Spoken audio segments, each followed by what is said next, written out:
वो जगह जहां लोग सुकून खोजने जाते हैं, जहां हवा में सरगम घुली होती है और नदियां शांति गुनगुनाती है, वहीं 22 अप्रैल 2025 की शाम गोलियों की आवाज ने सब कुछ तोड़ दिया। पहलगाम, जिसे धरती का स्वर्ग कहा जाता था, उस दिन मौत का मंजर बन गया। 26 निर्दोष लोग जो बस छुट्टियों की यादें लेकर लौटने वाले थे, लौटे तो सिर्फ खामोशी बनकर। वो हमला सिर्फ एक वारदात नहीं थी, वो शांति पर हमला था। वो एक इंसानियत की हत्या थी।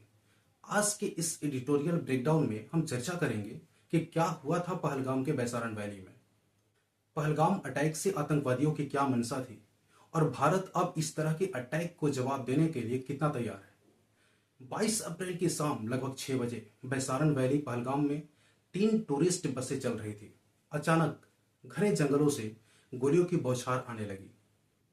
हमलावरों ने सड़क को चारों तरफ से घेर लिया था। बसों पर अंधाधुंध फायरिंग शुरू कर दी। एनडीटीवी की रिपोर्ट के मुताबिक हमलावरों ने यात्रियों से धर्म पुष्कर निशाना बनाया।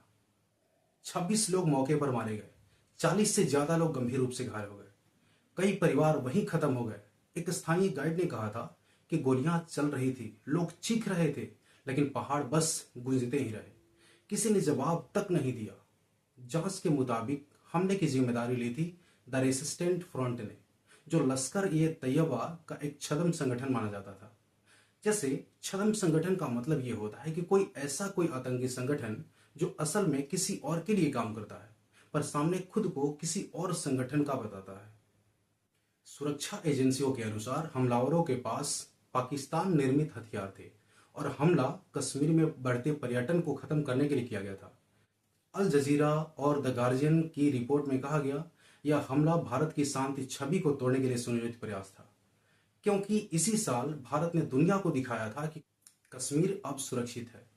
आतंकियों ने वही नैरेटिव तोड़ने के लिए शांति पर गोलियां चला दी।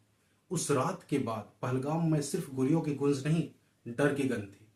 पर्यटक होटल छोड़कर भागने लगे, स्थानीय दुकानें बंद हो गई और वो घाटी जो दिन में हजारों कदमों से गूंजती थी, रात में सिर्फ सन्नाटा बोल रहा था।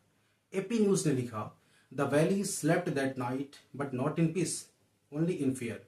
पहलगाम की बैसारन घाटी के लोग उस रात नींद तो लिए, लेकिन शांति की नींद नहीं, डर की नींद थी। यह हमला सिर्फ एक सुरक्षा असफलता नहीं, बल्कि मनोवैज्ञानिक युद्ध था, जहां आतंकियों का उद्देश्य था डर को दोबारा जिंदा करना, और वो सफल हुए। क्योंकि भारत की जनता ने पहली बार फिर वही सवाल पूछना शुरू कर दिया, क्या हम सच में सुरक्षित हैं?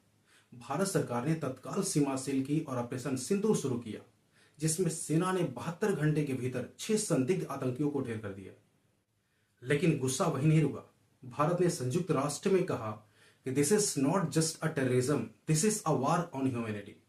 पाकिस्तान ने हमेशा की तरह इनकार किया, लेकिन एनआईए की चार्जशीट में साफ लिखा कि हमले में इस्तेमाल हुए जितने सारे हथियार थे, वो सारे पाकिस्तानी ऑर्डिनेंस फैक्ट्री के सीरियल नंबर मिले थे। यानी अब शक नहीं, सबूत बोल रहे थे। पहलगाम का हमला सिर्फ पहाड़ों में नहीं हुआ, उसने हर भारतीयों के दिल में हमला किया। क्योंकि वो सवाल सिर्फ कश्मीर कितना सुरक्षित है यह नहीं है, बल्कि भारत कितना तैयार है बन गया। CSIS की रिपोर्ट ने लिखा कि modern terrorism no longer needs territory, it needs attention. यानी आतंकियों को अब इलाका नहीं चाहिए, उन्हें खबरों की सुर्खियां चाहिए, और हमने उन्हें वो सुर्खियां दे ही दी। अब सवाल ये नहीं कि हमला क्यों हुआ, सवाल ये है कि हम कैसे जवाब देंगे। भारत को अब रिएक्टिव नहीं, प्रोएक्टिव होना पड़ेगा। हथियार जरूरी है, लेकिन उससे ज्यादा जरूरी है माइंड वार जीतना। हमें यह समझना होगा कि आतंकवाद सिर्फ सीमा पार से नहीं आता, वो हर जगह पनपता है जहां डर जिंदा है। पहलगाम की वादियां आज भी खूबसूरत है, लेकिन अब उनकी हवा में एक सर्द खामोशी है। वो खामोशी जो हर सैलानी से पूछती है, क्या तुम अब भी इसे स्वर्ग कह सकते हो? जब तक आखिरी आतंकी विचार मिट नहीं जाता, कश्मीर की मुस्कान अधूरी ही रहेगी। यह हमला हमें याद दिलाता है कि आतंक का असली लक्ष्य मौत में नहीं, सिर्फ डर है। और जब हम डरना छोड़ देंगे, तभी हमारी जीत होगी।